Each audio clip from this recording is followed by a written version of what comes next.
Yeah. Check 1, 2. 緩やかに溶ける雪、吹き抜ける風。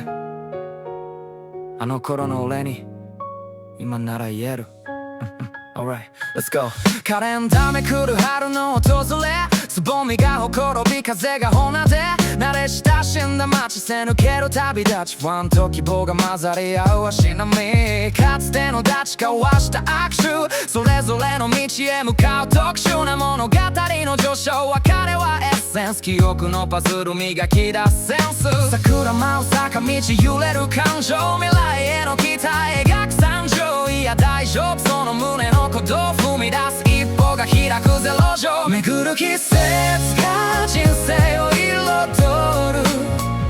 出会いと別れが魂を踊る、春の光好みを委ねて、新たな景色その手で掴んで It's a new day, keep moving on、思い返せば尖ったナイフ、苛立ちだけが唯一のライフ、無意味な焦燥、胸を焼く感情、周りの言葉も全てが干渉、荒波に飲まれあがいてた過去、狭い視界で守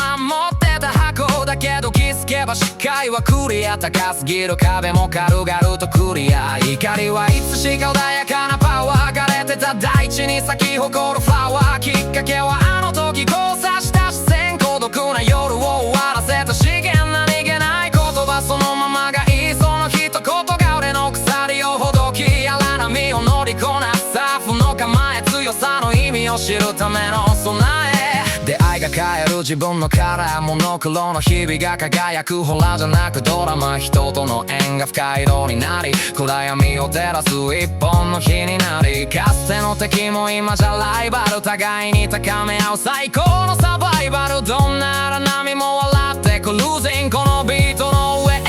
遠にムービング、季節が人生を彩る、出会いと別れが魂を踊る、春の光に好みを委ねて、新たな景色その手で掴んで It's a new day, keep moving on、yeah、怒りじゃ何も変わらなかった、受け入れることで力に変わった、新しい出会いに感謝、また月の街で